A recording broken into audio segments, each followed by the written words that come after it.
Assalamualaikum warahmatullahi wabarakatuh. Hello everybody, how are you today? Mudah-mudahan kalian semua selalu dalam keadaan sehat ya. Kembali lagi nih masih bersama dengan belajar bareng yuk. Kita masuk ke English Material for 8th grade.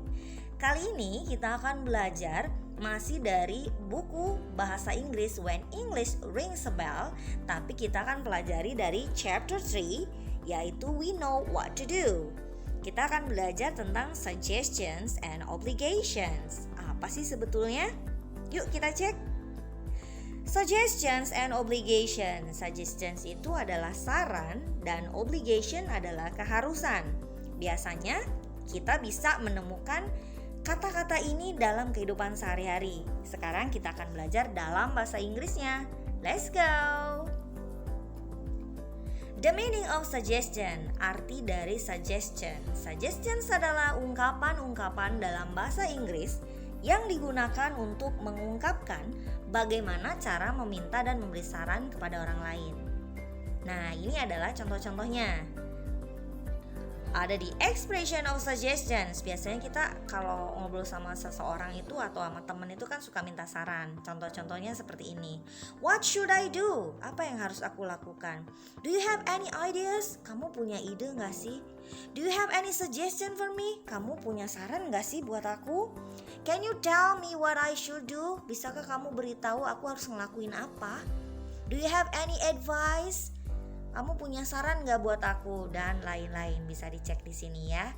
Nah, kemudian kita biasanya kalau meminta saran pastinya kan ada jawabannya ya.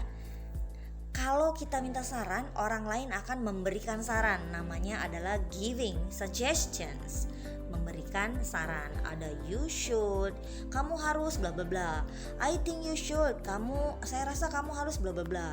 I advise you to, aku sarankan kamu untuk bla bla bla. Atau I advise you to bla bla bla.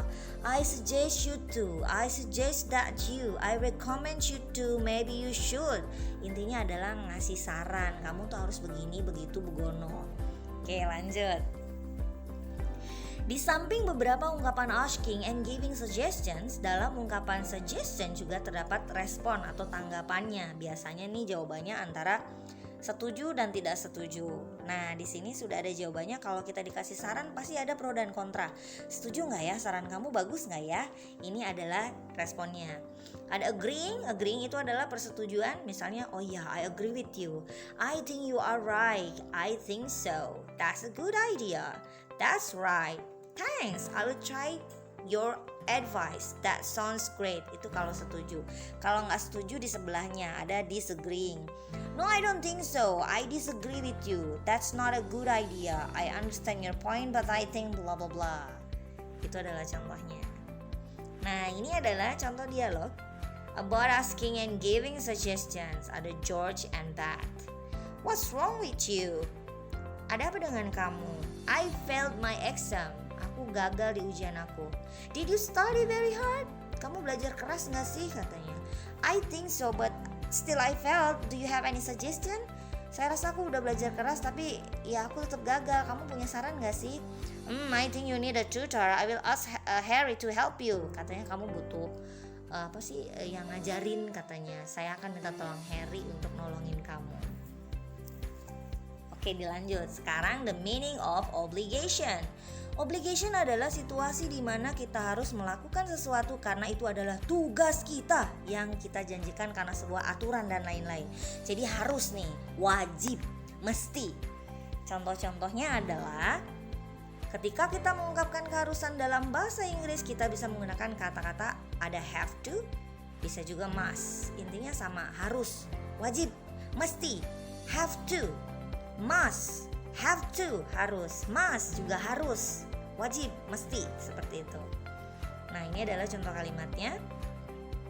Have to atau harus merupakan modal verb yang dipergunakan untuk menunjukkan yang harus kita lakukan. Contohnya, do we have to bring a plant for our schoolyard?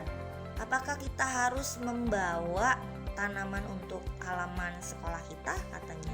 Do we have to go? Apakah kamu harus pergi? I have to go to school at 7 o'clock. Aku harus pergi ke sekolah jam 7 pagi. Jadi harus. Jadi nggak ada alasan lagi, pokoknya harus. Nah, yang kedua adalah must, sama-sama harus. Di dalam obligation, kata must dipergunakan untuk menyatakan sesuatu yang harus dilakukan, biasanya berhubungan dengan aturan. Jadi ini ada aturannya nih. All students must wear uniform. Semua siswa harus menggunakan seragam. You must speak louder, I can't hear you. Kamu harus ngomong lebih keras, saya tidak kedengeran katanya. Itu harus, mesti. Nah, ini adalah contoh-contoh dialognya. Di antaranya ada teacher lagi ngobrol sama studentsnya.